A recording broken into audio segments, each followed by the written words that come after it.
Hi everybody, it's Judy from Fox Cities Quilt Company. And today I wanted to talk to you about our Quilt Motion software on that 21-inch Grace Frame Qnique 21 Pro that we got in. And I know a lot of you are excited about the Quilt Motion software. So I want to quick show you just how incredibly easy it is to learn how to do edge-to-edge stitching on the Quilt Motion Pro. So with the Quilt Motion Pro, you're going to need a tablet, and it is hooked directly to your machine, and it runs your carriage. So what I've done is the first thing that's really important is you measure your quilt. And under my needle today, I have this beautiful quilt. And I'm kind of looking at the motif and what's on here, but the important measurement was the length of the quilt. So the length of that quilt is 68 inches. So I'm going to pop 70 inches in here because I want to make sure that I go all the way off the edge of her quilt, and so that I don't come up short. So it's better to go longer than shorter. So that's really the only number that I have to remember.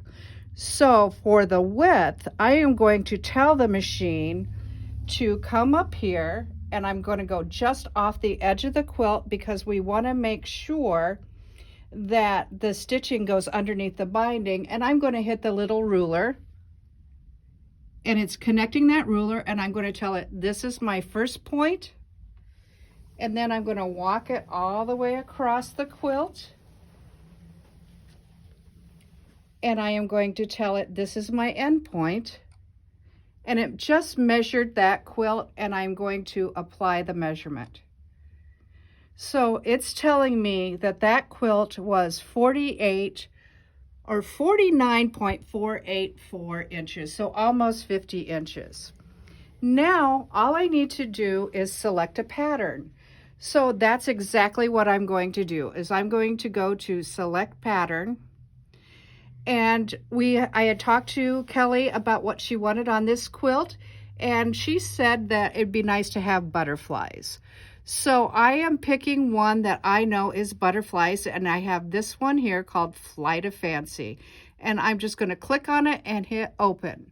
And with the Power Panto, it just fills in your entire quilt immediately.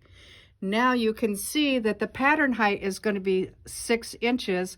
I think that that might be a little too tight because there's a lot of stuff going on in this quilt. There's a lot of movement, and there's a lot of really small motifs in here and really small prints. This is a larger scale, and this is a smaller scale print.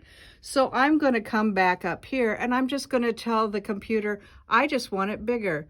So it's just going to keep making that pattern bigger and bigger and bigger until I get to the size, because I had about 7.5 inches in my head here. So I'm going to make it about 7.614. And then if I want to see what that's going to look like, I just pop this open to the plus sign to see it bigger, and I can make it that big. Now, as you can see, this is what the stitching looks like, but it's coming over into the other stitches. So all I do is tell it to space it out a little bit more, and it does it for me until I get to the spacing that I want.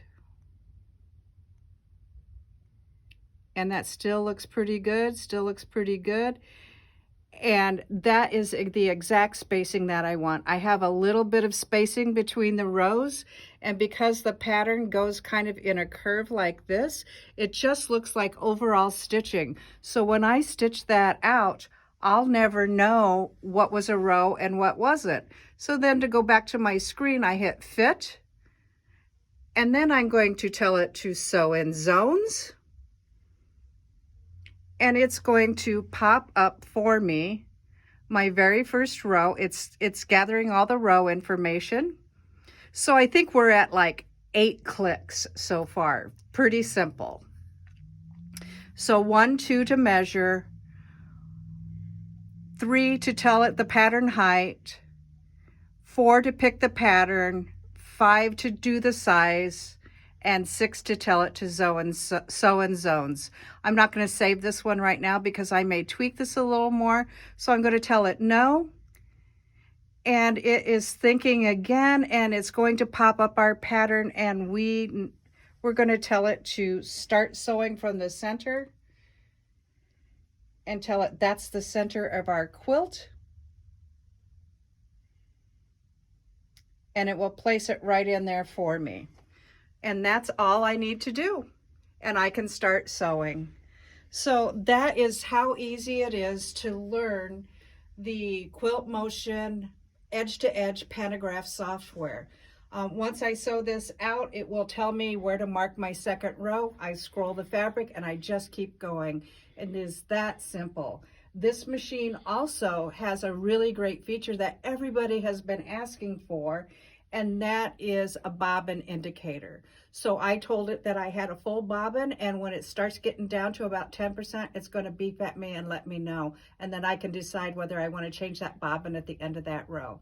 So there it is for a quick tutorial of the Quilt Motion software. This is the Quilt Motion software by Grace Frame Company, and I'm Judy from Fox Cities Quilt Company. Thank you so much. Bye-bye.